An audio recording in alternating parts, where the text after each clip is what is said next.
Hello दोस्तों, मैं फिर लेकर आई हूँ एक नई कहानी में आगे बढ़ने से पहले आप लोग प्लीज मेरे चैनल को सब्सक्राइब करें, लाइक करें, शेयर करें, कमेंट करें। ऐसी ही और कहानियों के लिए बेल आइकन को प्रेस करें। एक जंगल में एक बहुत शक्तिशाली शेर पूरे जंगल में राज करता था। उसे अपने ऊपर बहुत घमंड था। शेर से जंगल के सभी जानवर बहुत डरते थे। एक दिन शेर जंगल में घूम रहा था, तभी उसे एक चींटियों की लाइन दिखाई दी। शेर, अरे तुम सब लाइन में कहाँ जा रही हो? चींटी, हम सब खाने की तलाश में जा रही हैं। इतने बड़े जंगल में कहीं खो ना जाए इसलिए लाइन में जा रहे हैं। शेर, ये जंगल मेरा है, मैं यहाँ का राजा हूँ। तुम्हें मुझसे डर नहीं लगता? चींटी, हमें कैसा डर, आप बड़े जानवरों को खा सकते हो इसलिए वो आपसे डरते होंगे, हमें तो आप खा ही नहीं सकते। शेर, अच्छा ये बात है, मैं तुम्हें एक बार में मसल दूंगा, सारी सारी मर जाओगी। चींटियां, जाओ जाओ, अभी हमारे पास समय नहीं है, फिर कभी मिलना और कोशिश कर लेना। शेर, रुको जरा मैं अभी बताता हूँ, कहकर उनके ऊपर पैर रखने की कोशिश करता है, लेकिन वे सारे एक तने की जड़ में घुस जाती हैं, जहाँ तक कि शेर का पंजा पहुंच नहीं पाता। शेर को बहुत गुस्सा शेर गुस्से में घूम रहा था, तभी उसके पास एक गीदड़ आता है। गीदड़, क्या बात है महाराज, आप बहुत परेशान नजर आ रहे हैं।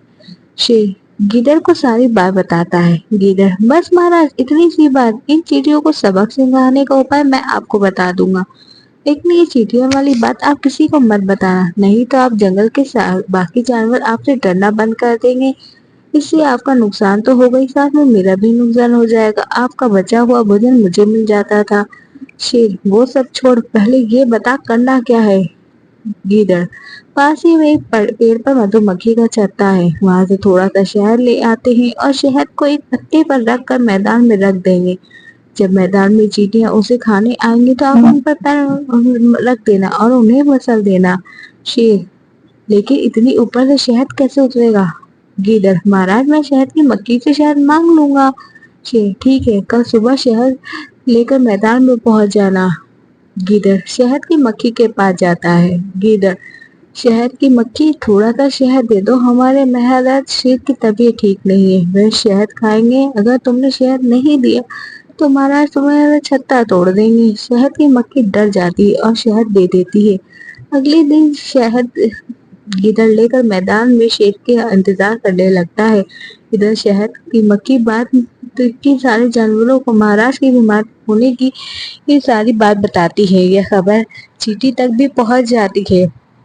चींटी, साथियों देखा, शेर ने हमें फंसाने के लिए शहद इकट्ठा किया है, इसलिए आज से कोई भी चींटी अपने बिल से बाहर नहीं निकलेगी। केवल 4 चींटियां जाकर उस शेर से मुकाबला करेंगी। अगले दिन शेर और गीदड़ शहद के एक पत्ते पर रखकर चींटी के आने का इंतजार करने लगते हैं। 4 चींटियां धीरे धीरे शेर और गीदड़ की ओर बढ़ने लगती हैं। शेर और गीदड़ दोनों पत्ते पर नजर रखते हैं। 2 चींटियां चुपचाप शेर और चीते गीदड़ के ऊपर चढ़ जाती है और उनके कान के अंदर जाकर काट लेती है। शेर और गीदड़ के कान में खुजली होने लगती है, दोनों कान को खुजाने लगते हैं। इसी बीच उनका ध्यान पत्ते से हट जाता है। इस बीच चारों चींटियां उस पत्ते को उठाकर मैदान में दूर पेड़ पर जड़ में अपने बिल में पहुंच जाती हैं। शेर और गीदड़ दोनों बहुत देर तक कान खुजाते रहते हैं। जब उन्हें थोड़ा सा ध्यान आता है तो वो देखते हैं कि यहाँ पत्ता है ना शहद। यह देखकर शेर समझ जाता है कि चींटियों से जीतना उसके बस की बात नहीं।